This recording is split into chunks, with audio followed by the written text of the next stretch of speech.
چلیں جی، بسم اللہ الرحمن الرحیم، السلام علیکم ورحمۃ اللہ وبرکاتہ۔ امید ہے آپ سب حضرات خیریت سے ہوں گے۔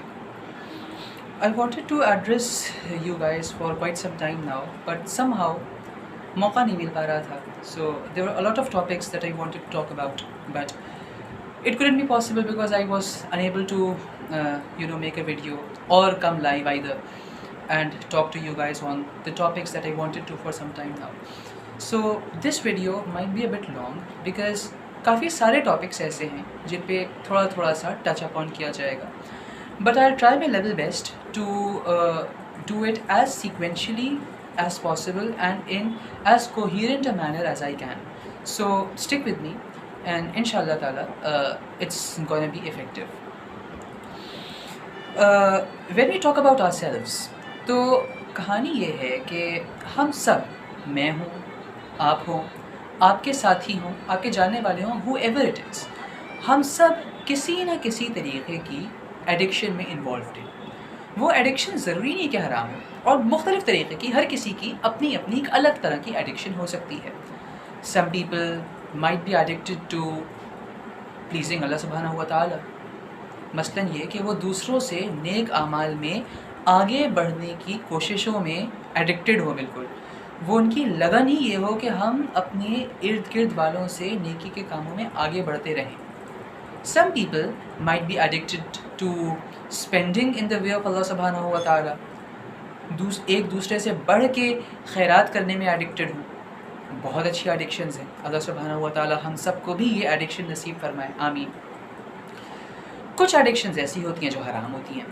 For example being addicted to intoxicants حرام ہے. کچھ ایڈکشنز ایسی ہوتی ہیں جو کہ ایک پرٹیکولر لمٹ میں رہتے ہوئے ان میں کوئی مسئلہ نہیں ہے. اس کو آپ کہہ سکتے ہیں کہ وہ ایڈکشن نہیں ہے، اس ٹائم پہ وہ ایک شوق ہے. وہ شوق جائز بھی ہو سکتا ہے، بٹ جب وہ شوق ایک جنون اینڈ ایڈکشن کے لیول تک پہنچنے لگ جائے تو اکثر دفعہ ایسا ہوتا ہے کہ ایون دو اس کی بیس پہ جو چیز موجود ہے اس میں کوئی پرابلم نہیں ہوتی، بٹ اس کے جو آگے کانسیکوینسز ہوتے ہیں، یا اپنی اس ایڈکشن کو، اپنی اس ڈیزائر کو سیٹسفائی کرنے کے لیے the addict sometimes crosses the line of what's acceptable اور ناٹ. مثال کے طور پہ کسی شخص کو امیر ہونے کا یا پیسہ کمانے کا شوق ہو، اس میں کسی قسم کی کوئی قباحت نہیں ہے. انفیکٹ ایک حدیث ہے کہ رسول اللہ صلی اللہ علیہ وسلم نے فرمایا کہ حلال رزق کمانا یہ فرض عبادات کے بعد فرض ہے، یعنی کہ پیسہ کمانے میں کوئی برائی نہیں ہے، امیر ہونے میں کوئی برائی نہیں ہے. حضرت عبد الرحمن بن عوف رضی اللہ تعالیٰ عنہ ایکسٹریملی رچ صحابی، اینڈ خیرات بھی کیا کرتے تھے بٹ اپنے اوپر بھی لگایا کرتے تھے.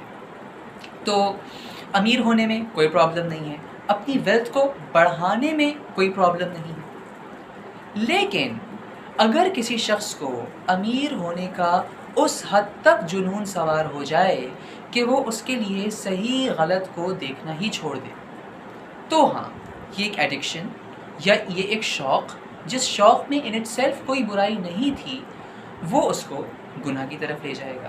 اینڈ اب یہ جو شوق ہے، یہ شوق اس کے لیے پرابلمٹک بن گیا. For example a person who wants to become rich no matter what, he now is not going to وہ اس چیز سے سیٹسفائی نہیں ہوگا جو کم اس کے پاس حلال ذرائع سے آ رہا ہے نا، وہ اس پہ سیٹسفائی نہیں ہوگا، بلکہ وہ اپنی ویلتھ کو مزید بڑھانے کے لیے سود بھی لے گا. اگر وہ کسی پوزیشن آف پاور میں ہے تو وہاں پہ لوگوں سے رشوتیں بھی لے گا، حالانکہ اب گھر پہ بہت پڑا ہوا ہے لیکن پھر بھی یہ چیزیں کرے گا. یہاں تک کہ وہ چوری ڈکیتی بھی کر سکتا ہے، بیکاز اس کو تو اپنے اس پیسے کے ہنگر کو سیٹسفائی کرنا ہے. اچھا واضح رہے، ایک اور بات یہاں پہ ذہن میں آ گئی تو میں سوچا کہ اس کو کلیریفائی کر دوں میں یہاں پہ. اکثر دفعہ سوشل میڈیا پہ ایک چیز دکھتی ہے، وہ یہ کہ مولانا طارق جمیل صاحب کی کوئی ویڈیو ہوتی ہے، یا مولانا طارق جمیل صاحب کی یا کسی بھی اور عالم دین کی کوئی کلپ ہوتی ہے، یا کوئی پکچر ہوتی ہے جس میں وہ اپنے بہت اچھے گھر میں رہ رہے ہوتے ہیں یا بہت اچھی گاڑی میں سفر کر رہے ہوتے ہیں، تو لوگ اس کے اوپر ایک تانا کستے ہیں. وہ تانا یہ ہوتا ہے کہ ہمیں تو سادگی کی تعلیم دیتے ہیں اور خود ماشاءاللہ سے کتنی سادہ زندگی گزاری جا رہی ہے. طنز میں کہا گیا ہوتا ہے، obviously ہے، تو واضح رہے یہ بات کہ بھائی سادگی کا یہ مفہوم ہرگز نہیں ہے کہ انسان پھٹے پرانے کپڑے پہن کے رہے. سادگی کا ہرگز یہ مفہوم نہیں ہے کہ گاڑی کی استطاعت ہونے کے باوجود انسان پیدل سفر کرے یا سائیکل پہ سفر کرے یا رکشے لے کے سفر کرے. یہ سادگی کا مفہوم نہیں ہے، بلکہ حدیث میں تو ہمیں اس طریقے سے ملتا ہے کہ ایک دفعہ رسول اللہ صلی اللہ علیہ وسلم کی صحبت میں ایک صحابی آئے، and he was an affluent صحابی، ہی واز ناٹ اے پور صحابی، اور وہ پھٹے پرانے کپڑے پہنے ہوئے تھے. آپ صلی اللہ علیہ وسلم نے انہیں ڈانٹا. آپ صلی اللہ علیہ وسلم نے کہا کہ تمہاری تو استطاعت اس سے بہتر ہے، تو جو تمہاری استطاعت ہے اللہ نے جو تمہیں دیا ہے اس کا اظہار کرو نا. تو اس چیز کی یہ چیز کہ انسان اچھے بنگلے میں رہ رہا ہے، اچھی گاڑی میں سفر کر رہا ہے، یہ سادگی کے منافی نہیں ہے. یاد رہے اسلام آپ کو آسائش سے نہیں روکتا، اسلام آپ کو آرائش سے نہیں روکتا، اسلام آپ کو بیجا نمائش سے روکتا ہے. اینڈ جب یہ بیجا نمائش سٹارٹ ہو جائے اس ٹائم پہ اگین ہمارا ایک شوق، آسائش کا شوق، آرائش کا شوق، یہ ناجائز بن جاتا ہے.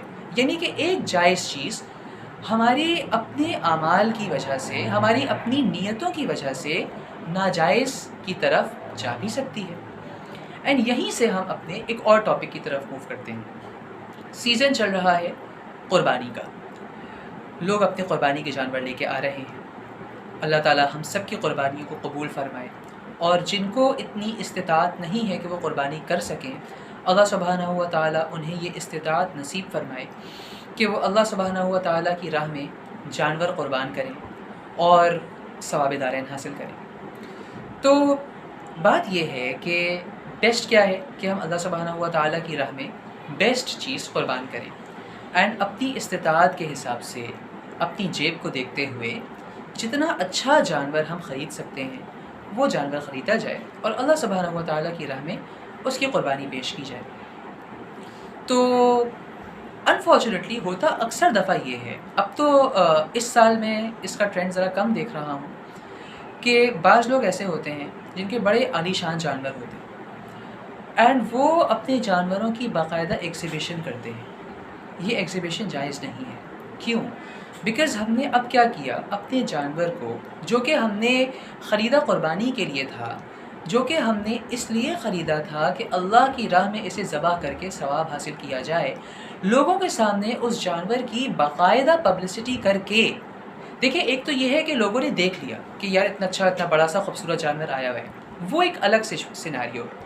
لیکن ایک ہے کہ باقاعدہ انتظام کرنا کہ لوگ آئیں گے، جانور دیکھیں گے. یہاں تک کہ I guess 2 years back there is this place because it's a very famous place in Karachi in terms of when it comes to sacrificial animals. تو اس لیے میں نام لے لوں گا. دادی ہاؤس نام کی ایک جگہ ہے گلشن اقبال میں. وہاں پہ یہ لوگ نے باقاعدہ، جتنے میرے سننے میں آیا تھا، 2 سال پہلے اپنے جانوروں کے ڈسپلے کے لیے باقاعدہ ٹکٹس رکھے تھے. تو یہاں پہ تو جو قربانی کا ایسنس تھا کہ اللہ سبحانہ و تعالیٰ کی رضا کے لیے قربانی کرنی ہے، اس کو تو ہم نے اپنے جانور کی لوگوں کے سامنے اس طریقے سے، اس ٹھاٹ کے ساتھ نمائش کر کے ہم نے تو ثواب کو ضائع کر دیا. تو کیوں ضائع ہوا؟ کیونکہ اسلام میں نمائش جائز نہیں تھی. بہترین جانور خریدیں. لوگوں نے اگر دیکھ لیا آپ کے جانور کو، کوئی مسئلہ نہیں ہے اس میں بھی، بیکاز آپ کی نیت تو بہرحال اپنے جانور کی نمائش کرنے کی نہیں تھی نا. لیکن باقاعدہ اس کے لیے نمائش کرنا یہ مناسب نہیں ہے. اسی طریقے سے اکثر دفعہ لوگ اپنے جانوروں کی تصاویر فیس بک پہ یا سوشل میڈیا پہ لگاتے ہیں، اینڈ کبھی کبھی دل میں نا ایک ہوتا ہے، چھوٹا سا ایک ایلیمنٹ ہوتا ہے، اس کو میں تکبر تو نہیں کہوں گا، but there is this small element کہ یار لوگ دیکھیں ہمارے جانور کو. یہ بھی مناسب نہیں ہے. ہاں اگر کسی نے گائے خریدی ہے تو جن لوگوں کا اس گائے میں حصہ ہے انہیں تو لازماً تصویر بھیجی جائے تاکہ انہیں پتہ تو ہو کہ ان کی اس جانور میں قربانی ہو رہی ہے. اس کے علاوہ اس معاملے کو اپنے اور اللہ کے درمیان ہی رکھا جائے تاکہ میکسیمم ثواب انسان حاصل کرے.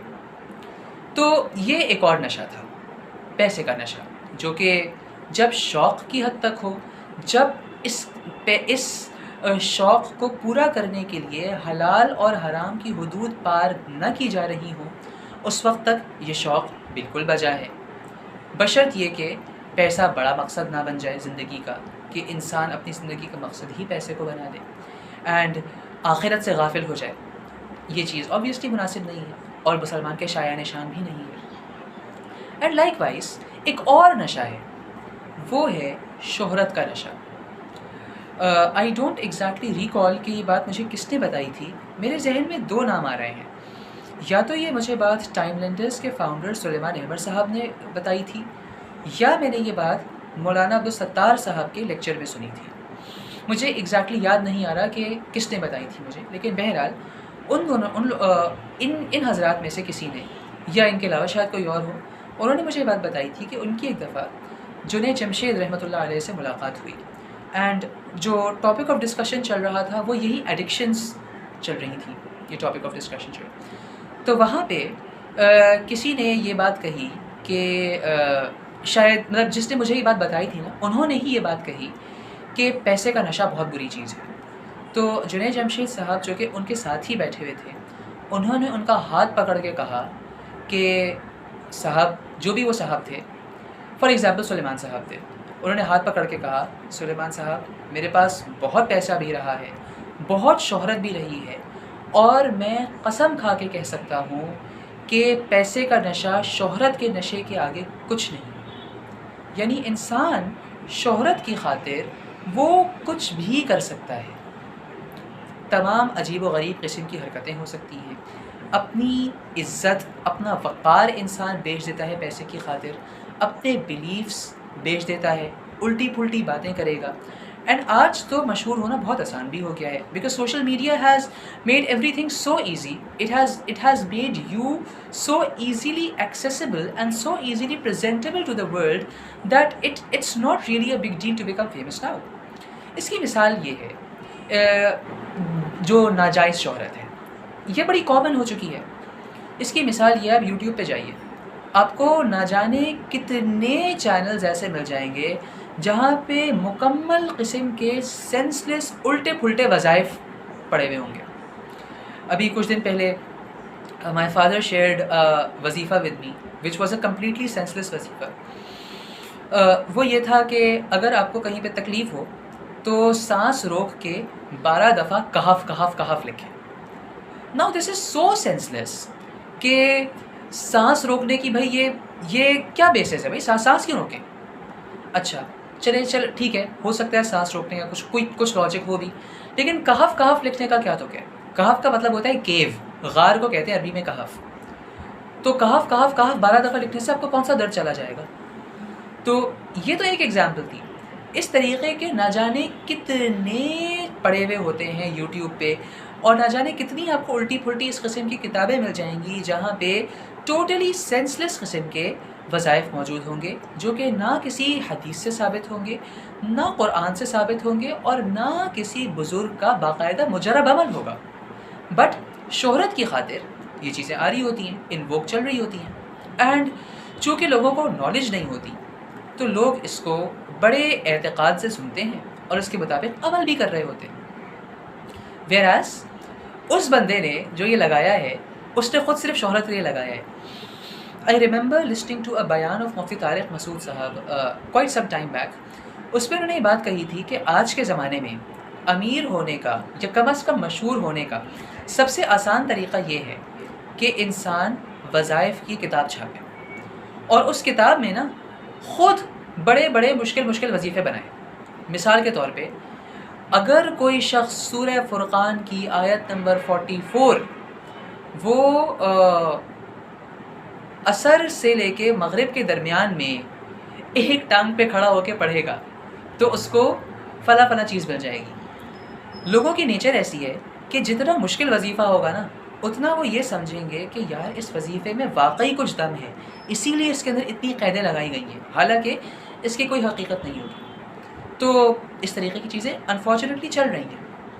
اسی چیز کی اسی شہرت کے نشے کی، اپنی شہرت کی بھوک کو مٹانے کی کوششوں کی ایک اور کڑی یہ ہے کہ انسان جو امت کے عقائد ہیں، امت کے مسلمہ اجماعی مسائل جو ہیں، ان مسائل میں اختلاف کرنا شروع کر دے اور اپنی رائے زنی سے اپنے طور پہ قرآن اور حدیث کی انٹرپریٹیشنز کر کے وہ آگے پھیلانا سٹارٹ کر دے. لوگوں کی نیچر کیا ہے؟ A few days back I was doing some research on a topic جس پہ مجھے کچھ عرصے میں ایک ورک شاپ کرانی ہے. probably after عید ہوگی وہ work shop. That workshop won't be online on Facebook پہ میں اپنے پلیٹ فارم سے نہیں کرا رہا ہوں. یہ ایک انسٹیٹیوٹ ہے, حکمہ انسٹیٹیوٹ, اس کے پلیٹ فارم سے انشاءاللہ تعالی ورک شاپ ہوگی. And this workshop will probably be broadcast live as well. جب یہ ورک شاپ آنے والی ہوگی تو انشاءاللہ تعالی اس کی ڈیٹیلز آپ لوگوں سے شیئر ہو جائیں گی. اس ورک شاپ کے لیے اس ورک شاپ کا کنٹینٹ تیار کرنے کے لیے جب میں ریسرچ کر رہا تھا, then I came across this research from MIT کہ جو فیک نیوز ہوتی ہے نا, لوگوں کی نیچر اینڈ لوگوں کی سائیکالوجی کچھ ایسی ہے کہ وہ فیک نیوز کی طرف زیادہ آرام سے اٹریکٹ ہوتے ہیں, بیکاز انہیں اس میں کوئی نئی چیز نظر آتی ہے. جب انہیں کوئی نئی چیز نظر آتی ہے تو ہیومن برین کی نیچر یہ ہے کہ وہ ایک نئی چیز کو, ایک ناول چیز کو زیادہ ریڈیلی ایکسیپٹ کرنے کی کوشش کرتا ہے. چلیں اگر ایکسیپٹ نہ بھی کرے نا تو اس کے بارے میں اس کا انٹرسٹ لیول بہرحال بڑھ جاتا ہے. لہٰذا جو فیک نیوز ہوتی ہے نا, موسٹلی وہ بہت اپیلنگ ہوتی ہے, سننے میں بڑا اچھا لگ رہا ہوتا ہے اس نیوز کو, because it either completely conforms to your views and that's something you want to hear and you get to hear, or it's something that goes completely against your views and that's something جس میں آپ کا interest اس لیے پیدا ہوا کیونکہ اس نے آپ کو مشتعل کیا, اس نے آپ کو بھڑکایا. تو اس طریقے سے فالس نیوز جو ہے it spreads around 70% faster than true news. Why? Because the human brain and human psychology tends to take a greater interest in stuff that is new, that sounds unique, regardless of it being true or not.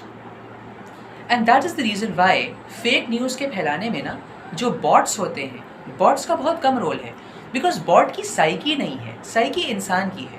باٹ تو وہی کرے گا جو اس کو programme کیا گیا ہے. انسان اپنی سائیکی کی وجہ سے وہ اس چیز کی طرف برانگیختہ ہوگا, وہ اس چیز کی طرف, انفیکٹ برانگیختہ سے بہتر لفظ ہوگا کہ وہ اس چیز کی طرف ابھرے گا کہ وہ اپنی انفارمیشن کو, جو اس کو یونیک انفارمیشن ملی ہے, regardless of it being true اور ان ٹرو, وہ اس کو آگے پھیلانے کی کوشش کرے گا. اینڈ وہ انفارمیشن پھر ایک ایکسپونینشیل, ایک جیومیٹرک ریٹ پہ پھیلتی چلی جاتی ہے. تو یہ ایک بڑا امپورٹنٹ اور بھی مسئلہ ہے. اس بارے میں کیوں بات کر رہا ہوں؟ اس بارے میں اس لیے بات کر رہا ہوں کیونکہ آج کل بیکاز سوشل میڈیا نے شہرت کے دروازے ہمارے اوپر اتنے آسان کر دیے ہیں, تو واٹ ہیپنز از کہ people are often seen either questioning the beliefs of Islam, اور اپنی رائے زنی کر کے یہ اسلامی عقائد کو یا اسلامی پریکٹسز کو آبسولیٹ یا غلط یا انجسٹ ثابت کرنے کی کوشش کرتے ہیں. مثال کے طور پہ ایک طبقہ ہے جو کہ آج کل بڑا ایکٹیولی برساتی مینڈکوں کی طرح باہر آ چکا ہے, یہ کہتے ہوئے کہ جی قربانی کا عمل ایک کمپلیٹلی فضول عمل ہے, اس میں اللہ تعالیٰ سے کیا قربت آئے گی, جانوروں کو قتل کر کے اللہ تعالیٰ سے کیا قربت حاصل ہو جائے گی, how will you become a better Muslim by sacrificing animals. تو یہ ایک بلیف ہے جو کہ پچھلے چند سالوں سے بقرعید کے موسم میں سامنے آ جاتا ہے.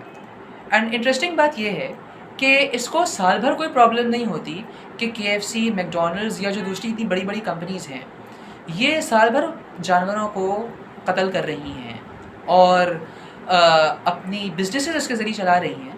اس ٹائم پہ کوئی پرابلم نہیں آتی, بلکہ پرابلم آتی ہے بقرعید کے ٹائم پہ کہ مسلمان قربانیاں کر رہے ہیں, جس سے کلیئرلی یہ بات پتہ چلتی ہے کہ ان کا ایجنڈا جو ہے یہ ویجیٹیرینزم کو پروموٹ کرنا نہیں یا وائلڈ لائف کو پروٹیکٹ کرنا نہیں, بلکہ اسلامک پریکٹس کو کلاؤڈی کرنا ہے. صحیح؟ تو یہ بھی ایک چیز ہے.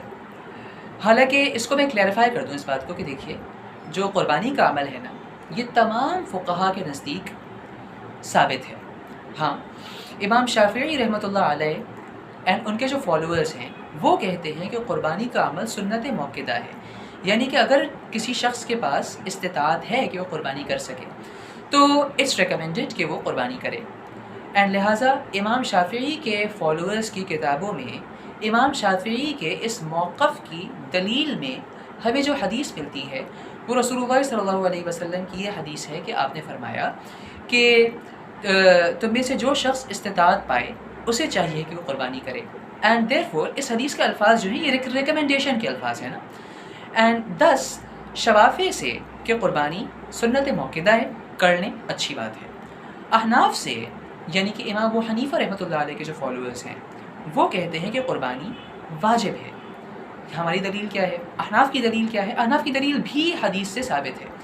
وہ حدیث کیا ہے کہ رسول اللہ صلی اللہ علیہ وسلم نے، یہ غالباً ابن ماجہ کی روایت ہے، آپ صلی اللہ علیہ وسلم نے فرمایا کہ جو شخص قربانی نہ کرے وہ ہماری عیدگاہوں کے قریب بھی نہ آئے، جو کہ ایک دھمکی ہے، جو کہ ایک ڈراوا ہے کہ آپ صلی اللہ علیہ وسلم نے قربانی نہ کرنے والوں کو گویا کہ اپنی مجلس سے، ظاہر ہے تمام مسلمان عید کی نماز پڑھتے تھے نا، آپ صلی اللہ علیہ وسلم نے ان مسلمانوں کو ایک ایسے مجمع میں شرکت سے منع کر دیا جس میں تمام مسلمان شریک ہوتے ہیں، جو کہ ایک بہت اسٹرانگ ایک چیز ہے نا، it's a very strong thing. تو احناف یہ کہتے ہیں کہ اگر یہ واجب نہ ہوتی اور صرف اس کی حیثیت ایک ریکمنڈیشن کی ہوتی تو رسول اللہ صلی اللہ علیہ وسلم اتنی اسٹرانگ چیز نہ کہتے کہ ہماری عیدگاہوں کے قریب بھی نہ آؤ. بہرحال جو بھی آپ موقف لے لیں، چاہے امام شافعی کا موقف لے لیں اگر آپ شافعی مسلک کو فالو کرتے ہیں، یا امام ابو حنیفہ کا موقف لے لیں جو کہ امام احناف جس کو لیتے ہیں، تو ان آئیدر آف دیز کیسز قربانی بہرحال کرنی ہے اینڈ قربانی ثابت ہے. ایک حدیث پہ یہ آتا ہے کہ رسول اللہ صلی اللہ علیہ وسلم نے یہ بات فرمائی کہ یوم النحر والے دن، یعنی کہ قربانی والے دن، 10 ذی الحج والے دن، اللہ سبحانہ و تعالیٰ کے نزدیک جانور کا خون بہانے سے زیادہ محبوب کوئی عمل نہیں ہے. تو یہ بھی ایک صحیح حدیث میں ہے. تو ابھی جو میں نے آپ کو دلائل دے کے بات بتائی نا، اس سے ایک اور بات ضمنی طور پہ ثابت ہو گئی جو کہ میں بتانا چاہتا رہا ہوں کافی ٹائم سے، اور میں نے اس کے بارے میں پوسٹس لکھے بھی ہیں. وہ بات یہ ہے کہ دیکھیے یہ جو اختلافات ہیں نا، امام شافعی کا، امام ابو حنیفہ کا، امام مالک کا، امام احمد بن حنبل کا، یہ تمام اختلافات جو ارائز ہوئے ہیں نا، ان تمام کے پیچھے بنیاد جو ہے وہ قرآن اینڈ حدیث ہی ہے. دیر فور کسی ایک کو صحیح کہنا اور باقیوں کو غلط کہنا یہ طریقہ نہیں. Why? Because this is an example of the difference of opinion جس کو اسلام ٹالریٹ کرتا ہے. ہاں اگر بیسک بلیفس پہ کوئی پرابلم آ جائے نا تو وہ ٹالریبل نہیں ہے، بٹ اس طریقے کے مسائل میں جو ڈفرینس آف اوپینین آتا ہے، بیکاز یہ ڈفرینس آف اوپینین خود بنایا ہوا نہیں ہے، خود گھڑا ہوا ڈفرینس آف اوپینین نہیں ہے، بلکہ جیسا کہ ہم نے ابھی قربانی کی اس ایگزامپل میں ثابت کیا، یہ سارے ڈفرینسز آف اوپینین نکل کے کہاں سے آتے ہیں؟ یہ اسٹیم آؤٹ ہوتے ہیں قرآن اینڈ حدیث سے دیم سیلوز. اینڈ اکثر دفعہ صحابہ کا عمل بھی اس پہ دیکھ لیا جاتا ہے. تو یہ ان ڈفرینسز آف اوپینین کی حقیقت ہے، and these are the differences of opinion جن کی اسلام میں 100% گنجائش ہے. ان ڈفرینسز آف اوپینین کو رسول اللہ صلی اللہ علیہ وسلم نے بھی انڈورس کیا تھا. اس کی ڈیٹیل میں ابھی نہیں جا رہا کہ واقعہ کیا ہوا تھا جس میں آپ صلی اللہ علیہ وسلم نے اس ٹائپ کے ڈفرینسز آف اوپینین کو انڈورس بھی کیا. بٹ خلاصہ اس بات کا یہ ہے کہ بھائی یہ ڈفرینسز آف اوپینین ایگزسٹ کرتے ہیں، قیامت تک ایگزسٹ کریں گے. کسی ایک کو کنکلوسیولی صحیح کہنا اور دوسرے کے اوپر غلط ہونے کا ٹھپا لگانا صحیح نہیں ہے. کیوں؟ بیکاز اگر احناف کے پاس دلیل ہے قرآن اور حدیث سے تو شوافع کے پاس بھی دلیل ہے قرآن اور حدیث سے. Coming back to the topic, یہ ثابت ہو گیا کہ قربانی چاہے ہم واجب کے درجے میں اس کو ضروری مانیں، چاہے سنت موقدہ کے درجے میں ضروری مانیں، چاہے ہر شخص کی طرف سے ضروری مانیں جیسا کہ احناف کا مسلک ہے، چاہے ہر گھر کی طرف سے ضروری مانیں جیسا کہ امام مالک کا مسلک ہے. امام مالک کے نزدیک یہ ہے کہ ہر فیملی جو ہے وہ ایک جانور ذبح کرے گی، چاہے وہ چھوٹا جانور ہو چاہے بڑا جانور ہو. بہرحال ان کے پاس بھی دلیل ہے اپنے اس موقف کے پیچھے، ابھی اس پہ نہیں جا رہے. بٹ اتنی بات تو طے ہو گئی کہ قربانی اسلام کے شعائر میں سے ہے. It is a feature of Islam and ہمیشہ سے اس کے اوپر عمل ہوتا آیا ہے. تو اس عمل کو کویسچن کرنا جائز نہیں ہوا. اینڈ یہ کہنا کہ you won't become a better Muslim by sacrificing animals یا بائی کلنگ اینیملس، یہ بات کمپلیٹلی غلط ہے. کیوں؟ ہم نے یہاں پہ ثابت کر دیا احادیث کی روشنی میں کہ ضروری ہے. اسی طریقے سے اللہ سبحانہ و تعالیٰ قرآن میں بھی قربانی کرنے کی ترغیب دیتے ہیں. ایک صورت جو ہم سب کو یاد ہوتی ہے، سورہ کوثر، اس کی دوسری آیت کیا ہے؟ فَصَلِّ لِرَبِّكَ وَانْحَرْ، کہ اللہ کے لیے قربانی بھی کرو. جو آخری حصہ ہے دوسری آیت کا، وَانْحَرْ. وَانْحَرْ جو ہے، یہ جو علم دین سے وابستہ لوگ ہیں وہ سمجھ سکتے ہوں گے کہ یہ امر کا صیغہ ہے، یعنی کہ یہاں پہ آرڈر دیا جا رہا ہے کہ قربانی کرو. دیر فور یہ کہنا کہ قربانی نہ کرو یہ ایک غلط طریقہ ہے. اینڈ ایسا بلیو کرنا کہ قربانی اسلام کا حصہ ہی نہیں ہے، یہ انسان کو دائرہ اسلام سے خارج کرنے والی چیز ہے. کیوں؟ بیکاز قربانی کا ثبوت ہمیں کہاں سے مل گیا؟ قرآن سے مل گیا. اب اگر آپ جانور نہیں کھاتے، if you don't like to eat the meat of animals, if you are a vegetarian، آپ رہے ویجیٹیرین، کوئی نہیں روک رہا آپ کو اس چیز سے. لیکن اللہ سبحانہ و تعالیٰ کی حلال کی ہوئی چیز کو حرام کرنا یہ بھی جائز نہیں ہے. یہاں تک کہ رسول اللہ صلی اللہ علیہ وسلم نے ایک واقعے کے نتیجے میں، اس واقعے کی بھی تفصیل میں نہیں جا رہا، ایک واقعے کے نتیجے میں آپ صلی اللہ علیہ وسلم نے یہ بات کہی تھی کہ میں دوبارہ کبھی بھی مغافیر کا شہد نہیں کھاؤں گا. شہد ہوتا ہے مختلف پودوں سے مل کے بنتا ہے، تو فار ایگزامپل بیری کا شہد ہوتا ہے، مختلف چیزوں کا شہد ہوتا ہے. تو مغافیر ایک جھاڑی ہے، اس جھاڑی کے پھولوں سے جو شہد بنتا ہے اسے مغافیر کا شہد کہتے ہیں. ایک دفعہ ایک واقعہ ہوا تھا آپ صلی اللہ علیہ وسلم اور آپ صلی اللہ علیہ وسلم کی ازواج کے ساتھ نا. تو اس واقعے کے بعد آپ صلی اللہ علیہ وسلم نے یہ بات فرمائی تھی کہ میں دوبارہ کبھی مغافیر کا شہد نہیں کھاؤں گا. تو آپ اللہ سبحانہ و تعالیٰ نے قرآن مجید میں سورۃ التحریم میں آیت نازل فرمائی، یا ایھا النبی لم تحرم ما احل اللہ لک، اے نبی آپ اپنے اوپر اس چیز کو کیوں حرام کرتے ہیں جس کو اللہ سبحانہ و تعالیٰ نے حلال کیا ہے. مغافیر کا شہد اللہ سبحانہ و تعالیٰ کے نزدیک حلال ہے، آپ اسے حرام کیوں کر رہے ہیں بھائی؟ تو آپ صلی اللہ علیہ وسلم کو اس چیز کی ممانعت کر دی گئی، that you shouldn't be doing this. تو اگر کوئی شخص گوشت نہیں کھاتا، نہیں پسند کرتا، نہ کھائے، لیکن اس چیز کی تشہیر کرنا یا ٹو بی مور اپروپریٹ اس میسج کو پھیلانا کہ جانور کھانا غلط ہے یا اٹ از اے ظلم، ہم جانور پہ ظلم کر رہے ہیں، تو یہ بات بھی غلط ہے. کیوں؟ اللہ سبحانہ و تعالیٰ نے اس جانور کو حلال قرار دیا ہے. تو چاہے آپ کی پسند ہو وہ جانور کھانا یا وہ پسند آپ کی نہ ہو، آپ کو بہرحال یہ اجازت نہیں ہے کہ آپ اس چیز کی تشہیر کرتے پھریں کہ یہ جانور کھانا ہی غلط ہے یا جانوروں کو ذبح کرنا ہی غلط ہے. کیوں؟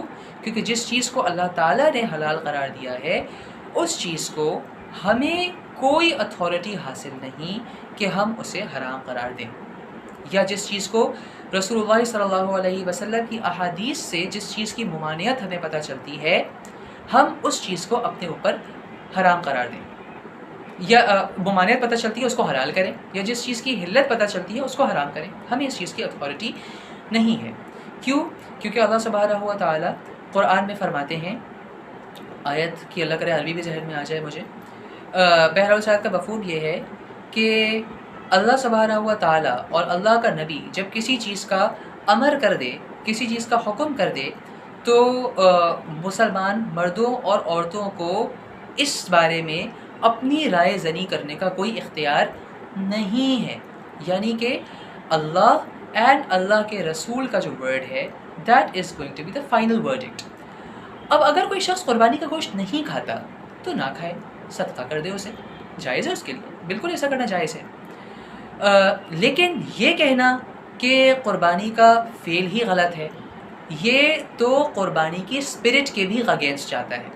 انفیکٹ ایک اور طبقہ ہے وہ یہ کہتا ہے کہ قربانی کرنے کا کیا فائدہ، بلکہ ہمیں یہ کرنا چاہیے کہ قربانی پہ جو ہم پیسہ ڈبوئیں گے بقول اس گروہ کے، ہم لوگوں کو، غریبوں کو وہ پیسہ ایسے ہی دے دیں. تو بھائی سال بھر پیسہ دیتے رہو، کون منع کر رہے ہیں. لیکن یہ ایک چیز جو کہ شریعت میں مشروع ہے، اس میں چھیڑ چھاڑ کرنا کوئی ضروری ہے کیا آپ کے لیے؟ تو اس میں چھیڑ چھاڑ کرنے کا بھی کوئی اختیار انسان کو، مسلمان کو حاصل نہیں ہے۔ تو یہ ایک اور بہت امپورٹنٹ ٹاپک تھا جس پہ بات کرنا چاہ رہا تھا۔ خیر، ایک اور بات ابھی اچھا ہوا ذہن میں آ گئی، وہ یہ ہے کہ دیکھیں قربانی جو ہے نا، قربانی جو ہم جانور کو ذبح کرتے ہیں وہ ایک سمبولک واجب ہے ہمارے اوپر، یعنی کہ جب ہم جانور کے گلے پہ چھری پھیر رہے ہوتے ہیں تو اس ٹائم پہ قربانی ہمیں یہ پیغام بھی دے رہی ہے کہ ہمیں اپنی ہر چیز اللہ تعالیٰ کی راہ میں قربان کرنے کے لیے ہر وقت تیار رہنا ہے when need be۔ Therefore, another aspect to look at قربانی is کہ میں قربانی، اے اللہ میں قربانی کر رہا ہوں، کہ اگرچہ مجھے سمجھ میں نہیں آتا کہ اس کی لاجک کیا ہے، بٹ میں اپنی لاجک کو آپ کے حکم کے سامنے قربان کرتے ہوئے اس جانور کی قربانی کر رہا ہوں۔ Therefore, جانور کو قربان کرنا یہ اپنی لاجک اینڈ اپنے سینس کی بھی قربانی دینا ہے بیسیکلی، کہ آپ کو اگرچہ سمجھ میں نہیں آ رہا کہ میں قربانی کیوں کر رہا ہوں، میں غریبوں کی مدد اس سے بہتر کر سکتا ہوں پیسے دے کے اسے، تو میں اسے گوشت کیوں دوں، لیکن یا اللہ میں آپ کی مرضی کی خاطر اپنی لاجک کو قربان کر رہا ہوں۔ جب یہ بلیف انسان کے ذہن میں ہوگا نا تو انشاءاللہ اللہ تعالیٰ کی راہ میں اور بڑی قربانیاں دینے کا جذبہ بھی انسان کے دل میں پیدا ہوتا رہے گا۔ شہرت کے نشے پہ دوبارہ سے واپس آتے ہیں۔ Yesterday I saw a post on Facebook which claimed that music is halal and اس کو پروف کرنے کے لیے what the guy who made the post he said، اس نے سورۃ الاعراف کی ایک آیت پریزنٹ کی and he said کہ تمام احادیث کو ہم اس آیت کے کانٹیکسٹ میں دیکھیں گے اور اس کی بیسس پہ فیصلہ کریں گے کہ اس حدیث پہ عمل کرنا ہے یا اس حدیث پہ عمل نہیں کرنا۔ حالانکہ یہ تو کوئی بات نہیں ہے، تمام مکاتب فکر کا یہ اصول نہیں رہا کہ وہ اس آیت کی بیسس پہ پہلے تمام احادیث کو جانچیں گے اور پھر اس کے مطابق عمل کریں گے۔ یہ اپنی طرف سے ایک اصول بنایا گیا اور اس اصول کی خاطر اپنی خواہشات کو حلال ہونے کا جامہ پہنانے کی کوشش کی گئی ہے، ویری سمپلی نتھنگ ایلس۔ تو یہ بھی سمجھنے کی بات ہے بھائی کہ ایسا نہیں ہے، میوزک کے حرام ہونے پہ بہت ساری احادیث، صحیح احادیث موجود ہیں۔ رسول اللہ صلی اللہ علیہ وسلم نے فرمایا کہ مجھے دنیا میں بھیجا گیا ہے میوزیکل انسٹرومنٹس تباہ کرنے کے لیے۔ ایک اور حدیث رسول اللہ صلی اللہ علیہ وسلم نے فرمایا الجرس مزامیر الشیطان، کہ جو بانسری ہوتی ہے which is a musical instrument، بانسری شیطان کی گھنٹیاں ہیں، یعنی کہ شیطان کا ایک آلہ ہے۔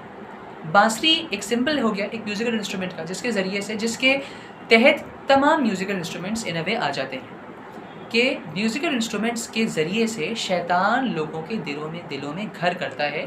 اور یہ ایک چیز ہے جو کہ دیکھی جاتی ہے کہ when music is played، music کا اتنا پاورفل انفلوئنس ہوتا ہے انسان کے دماغ کے اوپر کہ وہ انسان کی سوچ کو متغیر کر دیتی ہے۔ سیڈ میوزک سنتے ہوئے اچانک سے انسان ایک ہیپی موڈ سے سیڈ موڈ کی طرف چلا جاتا ہے، سیڈ موڈ میں ہو ایک اپ بیٹ سانگ سنیں اچانک سے اوپر آ جاتا ہے اس کا موڈ۔ تو اس چیز کو، اس میوزک کی وجہ سے نا انسان لازماً اللہ تعالیٰ کی یاد سے غافل ہوتا ہے۔ اگر کوئی کہتا ہے کہ میوزک سے لوگ انسان کے اللہ تعالیٰ کے قریب بھی ہوتے ہیں، تو بھائی آپ بتا دیں کہ کتنے میوزیشنز ہمیں ایسے ملتے ہیں جو کہ اللہ تعالیٰ کے بہت قریب ہیں۔ اگر ملتے ہیں تو وہ گنتی کے چند ایک ہوں گے، گنتی کے چند ایک، ورنہ تو ہمیں تو میوزیشنز کی جو عادتیں نظر آتی ہیں، چاہے وہ صوفیانہ کلام ہی کیوں نہ پڑھتے ہوں، وہ کوئی بڑی اچھی عادتیں تو نہیں ہوتی۔ ایک مثال دیتا ہوں میں، ایک بہت فیمس قوال ہے، میں نام نہیں لے رہا because it's very obvious, and this particular qawwal is literally worshipped in the subcontinent. ان کی لوگ قوالیاں بہت شوق سے سنتے ہیں، اینڈ ان قوالیوں میں بڑا صوفیانہ قسم کا کلام بھی ہوتا ہے، سو کالڈ صوفیانہ قسم کا کلام بھی ہوتا ہے۔ That guy was extremely habitual of drinking, اتنا سارا صوفیانہ کلام پڑھ رہا ہے تو اس کو تو میوزک چاہیے تھا کہ میوزک اسے اللہ تعالیٰ کے قریب کرے، بٹ ہمیں تو اس میوزیشین کے اپنے عمل میں یہ نظر آ رہا ہے کہ وہ اللہ تعالیٰ کے قریب نہیں ہوا، بلکہ اللہ تعالیٰ کی بہت ایکسپلیسٹلی حرام کردہ چیز میں انوالوڈ ہے. اینڈ یہی حال ہمیں دیگر تمام میوزیشنس کا بھی نظر آتا ہے، چاہے وہ صوفیانہ کلام پڑھ رہے ہوں، چاہے وہ غیر صوفیانہ کلام پڑھ رہے ہوں. تو یہ بات کہنا کہ میوزک بندے کو رب سے قریب کرتی ہے، یا music helps a person get closer to God, یا music helps a person recognise God, بھائی یہ تو ایکسپیرینس سے ہی نظر آ رہا ہے کہ انسان میوزک کے ذریعے سے اللہ تعالیٰ کے قریب نہیں ہوتا. تلاوت کے ذریعے سے قریب ہوتا ہے، ذکر کے ذریعے سے ہوتا ہے، تعلیم و تعلم کے ذریعے سے ہوتا ہے، نماز کے ذریعے سے ہوتا ہے، صدقات کے ذریعے سے ہوتا ہے، روزوں کے ذریعے سے ہوتا ہے. میوزک کے ذریعے سے ریئرلی، انفیکٹ اتنا کم اس کا ریشو ہوگا کہ ہم اس کو بہت سیفلی نگلیکٹ کر سکتے ہیں. میوزک کی بیسس پہ کوئی اللہ تعالیٰ سے قریب نہیں ہوتا بھائی، کوئی بھی نہیں ہوتا. اسی وجہ سے حضرت ابن عباس رضی اللہ تعالیٰ عنہ کا غالباً قول ہے کہ the love of music and the love of Quran cannot reside in the same heart. اللہ تعالیٰ مجھے بھی اس چیز سے بچنے کی توفیق نصیب فرمائے، آمین، اور ہم سب کو بھی اس چیز سے بچنے کی توفیق نصیب فرمائے. اچھا نہیں، مزید میوزک کی غربت پہ آتے ہیں. جب رسول اللہ صلی اللہ علیہ وسلم یہ بات کہہ رہے ہیں کہ الجرس مزامیر الشیطان، کہ بانسری شیطان کی گھنٹیاں ہیں، یعنی کہ شیطان اس کے ذریعے سے انسان کو ہنکاتا ہے، جس طریقے سے گھنٹی کے ذریعے سے اس ٹائم عرب میں لوگ اپنے اونٹوں کو ہنکایا کرتے تھے، اسی طریقے سے شیطان میوزیکل انسٹرومنٹس کے ذریعے سے انسان کو اپنی طرف اپنی راہ کے اوپر لگاتا ہے. یعنی کہ میوزک کے نشے میں منہمک ہو کے انسان شیطان کے نقش قدم پر گامزن ہو جاتا ہے. تو اس کی تو اجازت نہیں ہونی چاہیے. لائک وائز ایک اور حدیث ہے رسول اللہ صلی اللہ علیہ وسلم کی کہ قیامت کے نزدیک میری امت کے لوگوں کے چہرے مسخ کیے جائیں گے. تو اس کا ریزن آپ صلی اللہ علیہ وسلم نے بیان کیا کہ مسخ ہونے کا بہت بڑا ایک ریزن کیا ہوگا کہ آلات موسیقی بہت عام ہو جائیں گے. ہاں، اگر لیرکس بالکل صحیح ہوں تو ترنم سے کوئی چیز پڑھنا اس پہ کوئی قباحت نہیں ہے. شاعری بھی جائز ہے اگر لیرکس مناسب ہوں، جیسے کہ حضرت حسان بن ثابت رضی اللہ تعالیٰ عنہ کو رسول اللہ صلی اللہ علیہ وسلم نے خود کہا تھا کہ میری شان میں نعتیہ کلام پڑھو، تو آپ رضی اللہ تعالیٰ عنہ نے کلام پڑھا تھا، وَأَحْسَنَ مِنْ كَلَمْ طَرَقَتْ عَيْنِي وَأَجْمَلَ مِنْ كَلَمْ تَلِدِ النِّسَاء. ترنم بھی جائز ہو گیا ان لیمٹس. بٹ میوزیکل انسٹرومنٹس کی جہاں بات ہوتی ہے، یا ترنم میں بھی جب ایکسٹریم میوزیکلٹی لانے کی بات ہوتی ہے، تو یہاں پہ پرابلم ارائز ہوتا ہے. اینڈ ہمارے پاس بہت ساری احادیث ہیں جن کی بیسس پہ یہ بات کہی جا سکتی ہے کہ بھائی اس کی اجازت نہیں ہے.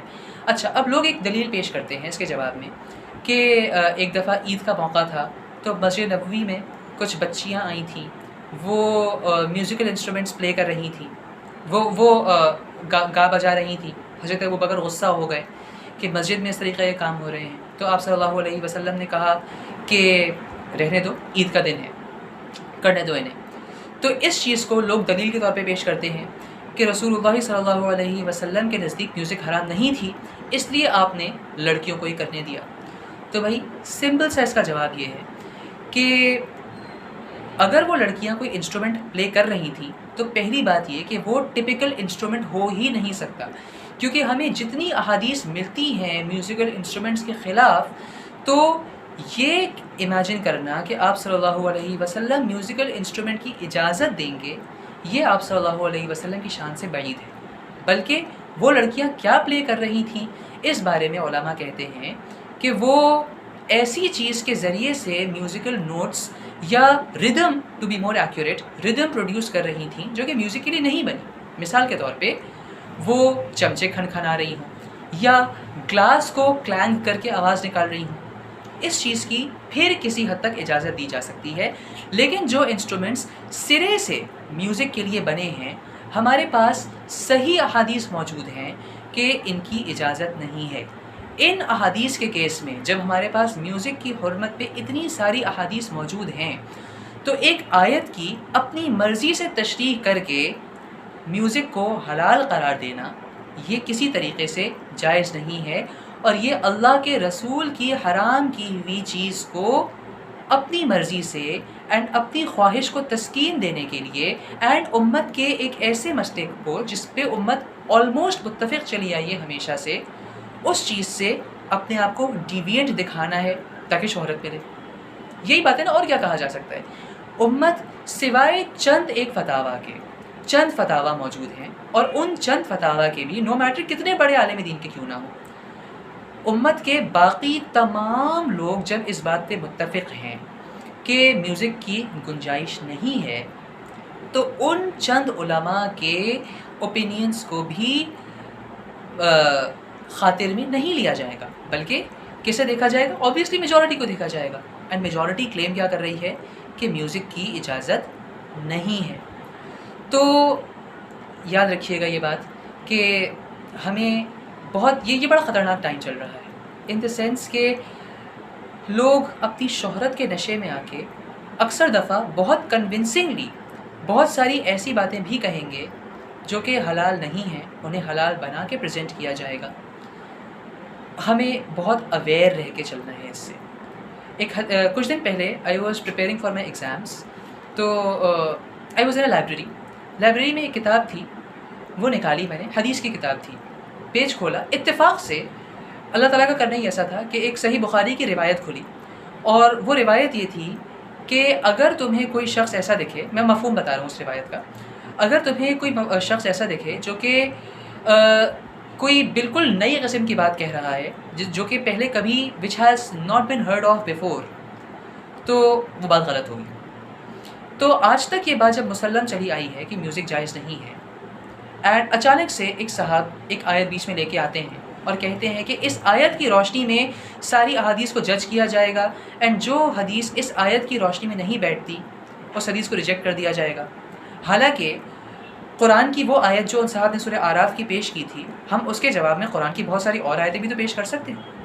ہم یہ آیت پیش کر سکتے ہیں وما ينطق عن الهوى ان هو الا وحی یوحى، سورۃ النجم کی آیتیں ہیں یہ، کہ اللہ کے نبی اپنی مرضی سے کچھ نہیں کہتے، وہ تو صرف وہ بات کہتے ہیں جو ان کے اوپر وحی کیا گیا ہے.